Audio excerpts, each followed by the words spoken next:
Bueno, muy buenos días a todos y a todas. Estamos en el marco del Club Literario de la Facultad de Administración y Economía.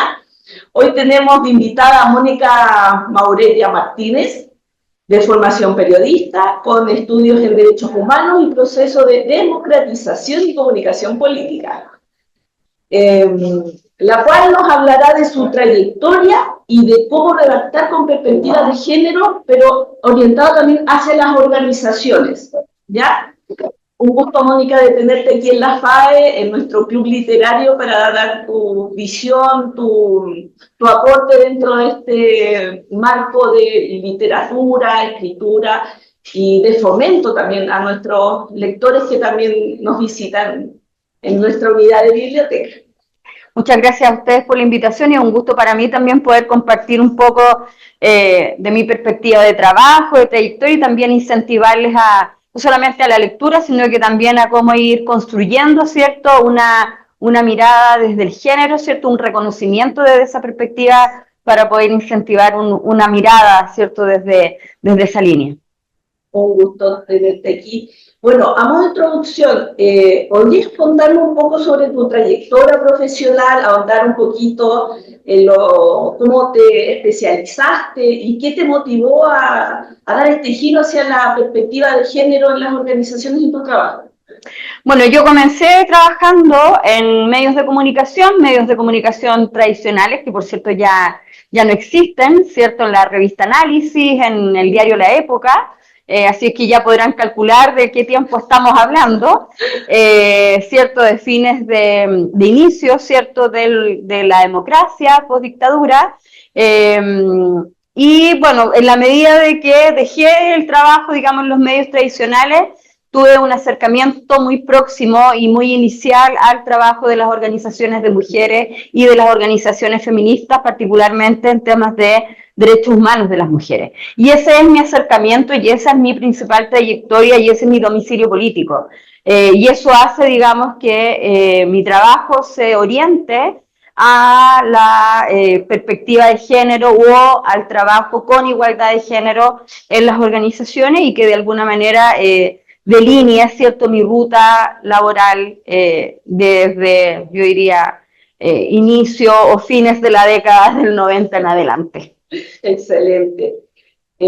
Coméntanos qué es la perspectiva de género y por qué es importante incorporarla en la redacción y también en las organizaciones.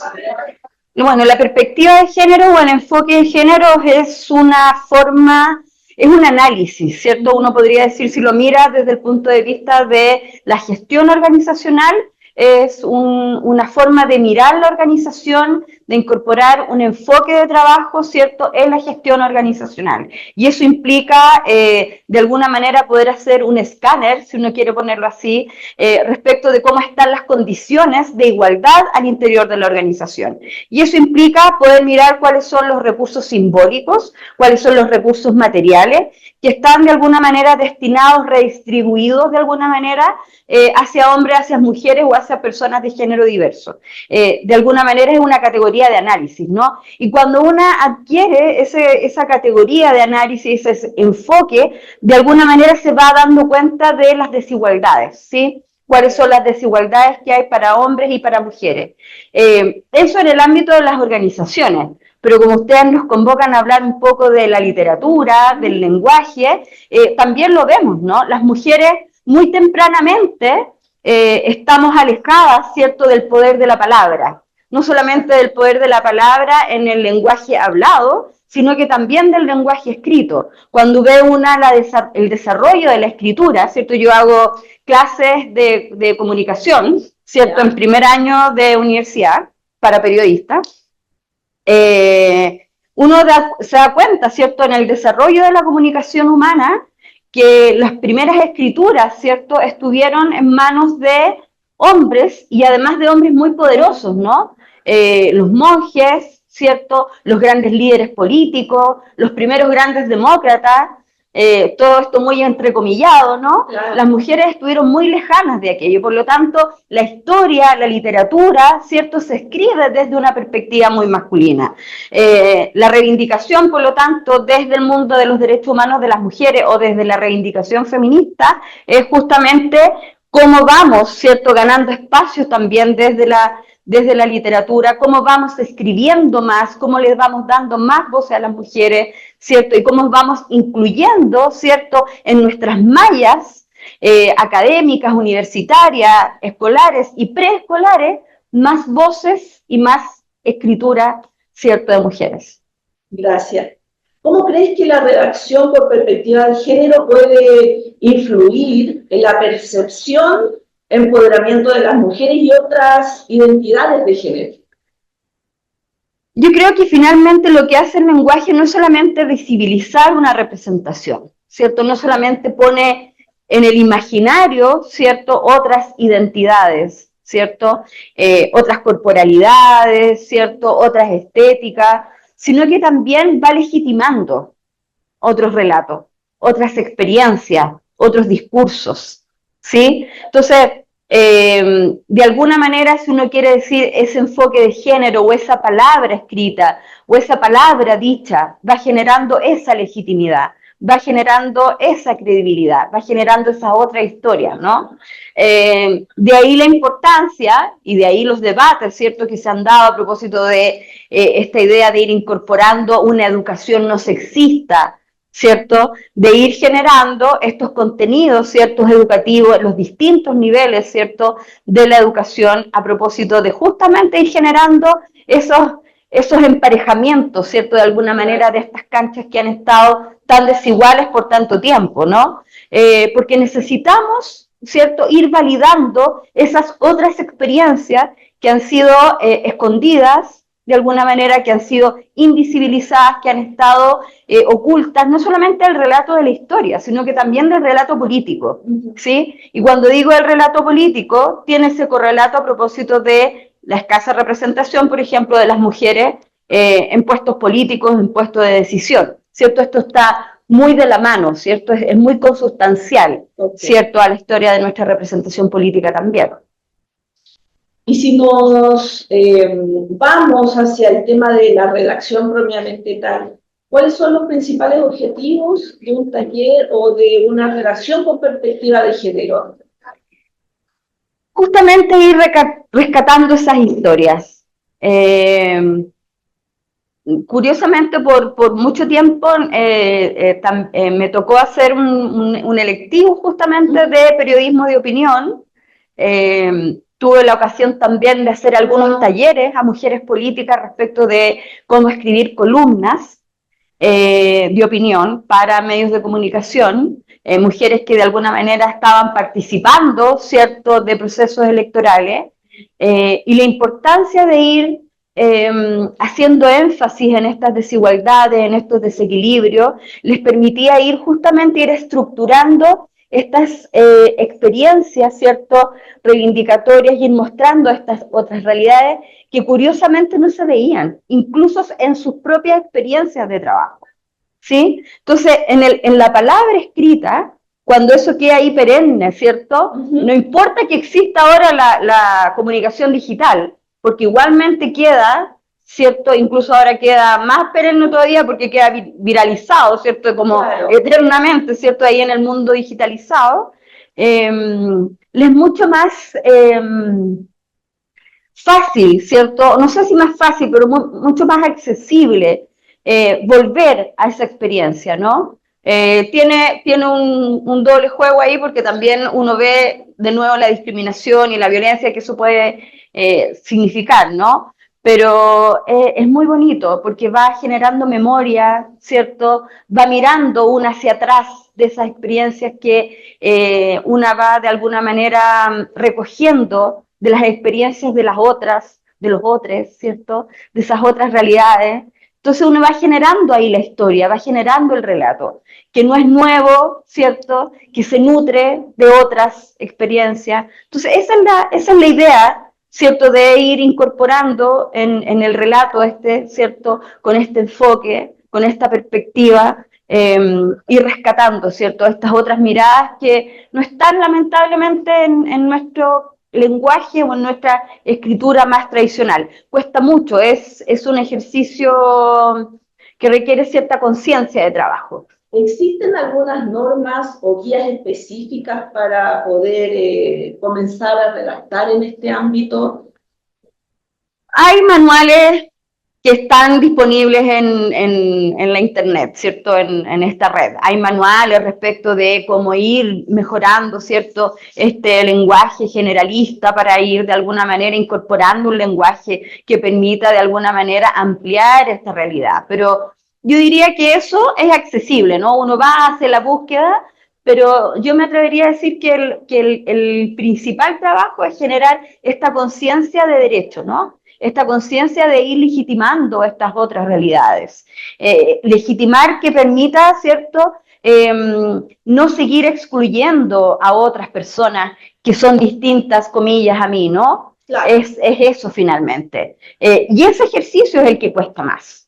Ese ejercicio es el que cuesta más a quienes están en los procesos de tomas de decisión, ¿cierto? Que o en los excluyan. Exactamente. Exactamente. Ese es el proceso más difícil. El proceso de inclusión real. Así es. Ese es el proceso que cuesta más en el lenguaje, en la escritura, en el lenguaje hablado. Que yo sea consciente de que en el, comillas, don de la palabra, yo no termine excluyendo, discriminando, marginando a un otro, a una otra, a un otro. Ese es el tema, porque yo en ese ejercicio lo que hago es legitimar al otro, le doy credibilidad, le doy una existencia, ¿sí? Y que no hay una sola verdad, hay varias verdades, ¿no? Sí, incluso va más allá del tema de la verdad, porque claro, efectivamente pueden haber diversas interpretaciones, Exacto, ¿cierto?, de un hecho, va en cómo yo me identifico como persona, ¿sí? ¿Quién tiene el derecho de decirme cómo soy o quién soy? ¿Sí? Entonces, eso es lo que yo tengo de alguna manera que cuidar a la hora de escribir, de hablar, de dirigirme a unos otros. Y cuando yo escribo un texto, finalmente no lo escribo necesariamente para mí, lo escribo también para que otras personas lo lean, ¿sí? Cuando yo me dirijo a un público, a mi estudiantado, ¿cierto?, a una audiencia, yo también debo pensar no solamente en mí misma, sino que también a quién me estoy dirigiendo. Tengo que ser, comillas, respetuosa, ¿cierto?, de quienes me están escuchando. Exacto. ¿Cómo puede el mundo de las comunicaciones seguir avanzando en la implementación de la perspectiva de género? Bueno, yo creo que ahí hay dos vías. Ya a esta altura, en los procesos, comillas, de gestión institucional hay dos vías. Hay una vía que es la normativa. Yo creo que nuestro país, el mundo en general, ha avanzado bastante en términos normativos de cómo las organizaciones pueden ir incorporando normas en temas de igualdad de género que de alguna manera mandatan, ¿cierto?, las instituciones para avanzar en aquello, y otro este proceso de conciencia personal, ¿sí? Personal. O sea, yo creo que están las dos vías. Para el caso de Chile ya tenemos bastantes normas, ¿sí? Sí, y hemos avanzado bastante con respecto a otros países. ¿Cómo lo ves a nivel latinoamericano? Lo que pasa es que los sistemas de gestión con igualdad de género es un proceso que se impulsó a nivel regional a través del PNUD, ¿cierto?, el Programa de Naciones Unidas para el Desarrollo. Sí, Chile fue uno de los países pioneros, pero tampoco tanto.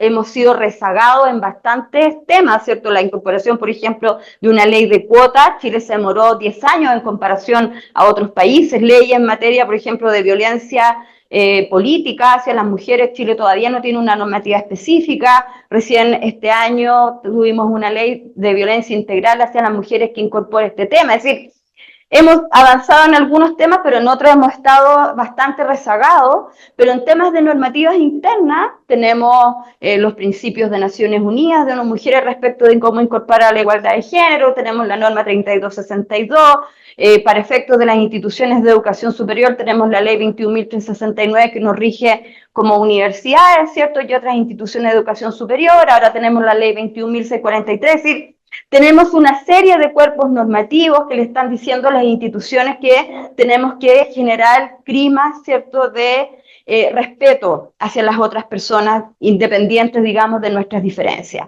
¿cierto? Diferencias que tienen que ver con el género, con la pertenencia, ¿cierto? A un pueblo originario, ¿cierto? Con diferencias de clase, etcétera. Por lo tanto, ahí hay un tema normativo. O sea, usted entendió por la norma o por convicción, sí. Claro. Pero yo diría que tenemos que hacer los esfuerzos para que entendamos por convicción. Sí. Pues al final y al cabo todos somos personas, seres humanos y merecemos respeto y el espacio que cada ser humano merece. Así es. Y no podemos transgredir los derechos fundamentales, podríamos decir, de cada una. Así es. Lo que has planteado es lo clave. Lo que está a la base son respetos de derechos básicos y fundamentales. Y como para ir finalizando, ¿qué consejo darías a otros profesionales de la comunicación, bueno, y en general a las organizaciones que estamos un poquito más enfocados, que estén interesados en integrar la perspectiva de género en sus trabajos? Yo diría que poco a poco se fueran interesando en estos procesos, porque son herramientas útiles para efectos de ir mejorando su desarrollo profesional.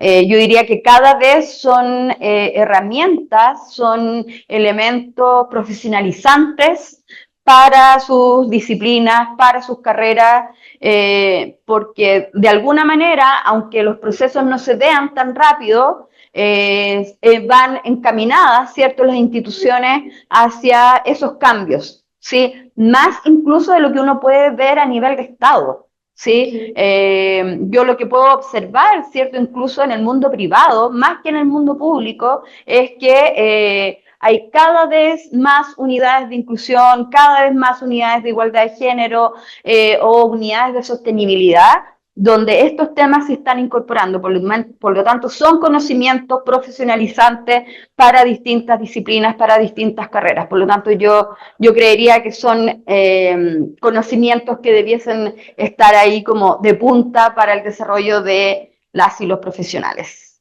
Mónica, fue un gusto tenerte acá, agradecida de tu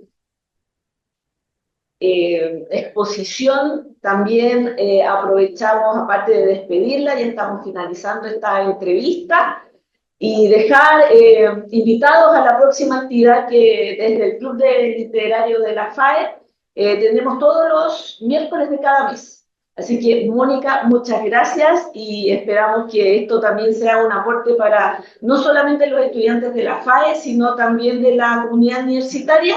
Y bueno, como vamos a subir esto a lo mejor, y lo más probable a redes sociales, al mundo en realidad. Muchas gracias por tu participación. Muchas gracias a ustedes y como siempre les invito a mantenerse informada a la comunidad universitaria a través de las plataformas de la Dirección de Género, Diversidad y Equidad de la Universidad de Santiago. Muchas gracias. A ustedes.